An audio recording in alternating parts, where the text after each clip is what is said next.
So what's going on, guys? It's Raj. So you guys up and moving today? Sorry, stuffed a jaw full of sunflower seeds. I started eating chewing on sunflower seeds because it kind of helps curb my appetite. Between that and water, it kind of helps. I found that it's been helping my food addictions where I don't have to constantly feel like I eat. I just chew on a few seeds and it helps. And there's some health benefits to sunflower seeds. So just I'm on the way to doing a little something different today. I got a late start. On the way, I'm gonna go shoot today. I haven't shot in a while, and I've got a concealed carry class I'm teaching coming up in a little over a week. And I've been dry firing practice, stuff like that, but and draw. But I'm gonna go put some rounds on paper today. No videos of that. I'm just gonna focus on my concentration and my shooting. I guess today's video is just going through some viewer comments and stuff like that. So I've had some interesting comments lately. I gained some new subscribers, lost some old ones, and that's okay. My channel's not for everyone. I get a lot of positive comments, man, and I tell you, it motivates the hell out of me when I get them. When somebody tells me I've inspired them, I'm an inspiration. That's awesome. Because when I get that, it inspires me and wants me to work harder and go faster. And I've been going pretty hard for the past week, and to the point where my body is just incredibly sore. I have just been trying to live life and enjoy it as much as I can. I've been going to the gym. If you've seen through the videos, I've been playing basketball. I've been, going to the batting cages. And I know it looks simple enough, but if you haven't stood in a batting cage in a while and swung a baseball bat repetitively, you will find that it's actually a pretty good workout. It's and I've been going to local ball games, to the baseball field and stuff, just living life, doing the things that I want to do, enjoy. And I noticed that, especially since some of the ball game, I'm like the biggest, the person in there, the heaviest person. And that's okay. I want to go back on that subject another day, but let's go back to the viewer comments. So a lot of positive comments, and I've gotten some negative ones recently too. And not just on YouTube. I've gotten some on my Instagram and stuff like that. And one of which said, and there's truth to it. I can go for it. And I can take criticism. I don't care. Said, dude, you've been doing this for 2 years and you're still fat. You're full of shit. Well, here's the thing, man, about that. Okay, my food addiction is very real, and I have my good days and I have my bad days. And when my bad days are on, it's bad. And and the way I've always dealt with stress in the past was comfort food. And I'm going to give you a little more insight to my life and why sometimes it's hard for me. And this is not an excuse, because this is all my fault.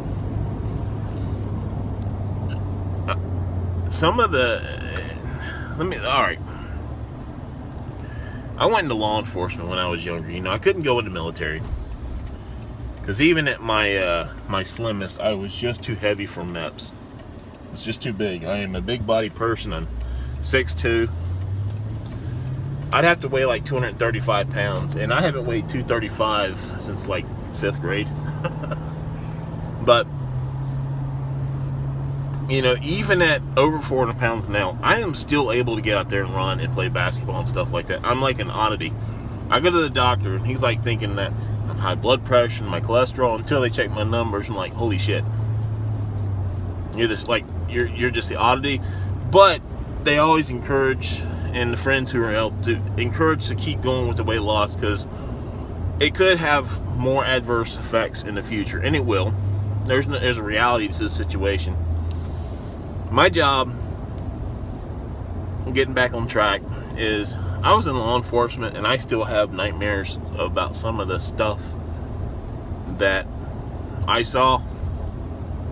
I don't know if I'd say it's PTSD, but I saw some pretty gruesome stuff. And for the past 10 years, my job in medical field, I talk about it, but I don't really get into what I do.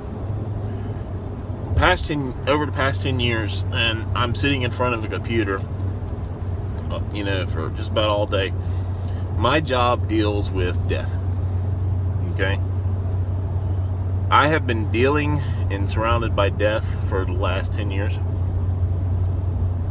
I've encountered the sadness from the families who have lost loved ones. I've encountered the most evil inhumanity taking in how they took other people's lives. And just about every death that happens in this state, I hear about, especially on days I'm on. And to see the stories on the news, I try to avoid the news for that very reason, the local news. So, even though my job deals in the aspect of saving lives, on the back end of everything that I do, I'm constantly bombarded by death. And when you compile that on to a high-stress job, and you're dealing with a lot of medical staff, medical examiners, even law enforcement, and compounding, making sure your accuracy in your reports and your cases and your charts, a lot can build up, and it's a lot of hurry up and wait. And and to the point where death can sometimes get to you. And you take a vacation, and that's what I love about the company I work for, is when you need that time and you need to just unplug, you got it. Put your time in and they'll cover your shift. And that's what's awesome about the company I work for. And don't get me wrong, I love what I do because we are saving lives, but it gets to you, And you get those days where you have a lot of bad days, and you hear some of the stories, especially some that involve child deaths, and it weighs on you, because you carry that with you. Not all the stories and all the stuff you deal with you can just leave at the door when you check. Some of it you take with you, and occasionally you run across ones that are people and you're like the first person, they're gone before the family even knows. And I'm bound by HIPAA to, and I can't just call and talk to the families about this stuff. I can't, and it's very secure, it's very private, and I keep it to myself. And even to this day, I have people I know that passed away in the family to talk to me about what happened. And I'm like, there's nothing I can say, because I can't disclose what I do know. And if I'm not directly involved in the case, I really don't know, because we don't get involved in other cases we're not assigned to. So, for that security, for that protection. But regardless, all this stuff weighs on you, and you're looking for avenues and escapes. And a lot of times I went to old habits, to old addictions, and my escape was food. You have those bad days, like, holy shit, I just need a slice of pizza. I don't smoke, I don't drink. My vice is food. That is where I find my comfort. Now, I'll get out there and I'll work out and I'll go hard. But there are days and stretches where I eat like shit, and that's my biggest problem. Because I haven't found that mental focus, or regain that mental focus, to turn that off and do other avenues of release other than turning to that comfort food. And I'm not gonna lie, I fucking love a hamburger and milkshake. Who doesn't, right? But there's a time and place for it, and it can't be every time you're stressed out and just on the ragged edge, from the sadness of the stuff you've engaged in. So this is where the strength comes in. You change your mental focus, change your positives, build those out of the negatives that you and you find other avenues of release. So again, I've been wanting to go to the batting cages, and I've been listening to the Jocko podcast and everything. It's just do the work. Just do the work. And I have started taking that.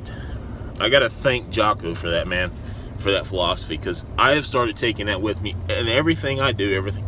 I may be sitting down on my fat ass not doing anything, and I know there's laundry to be done, and all I can hear is his voice. Just do the work. Just do the work. I get up and do it, you know.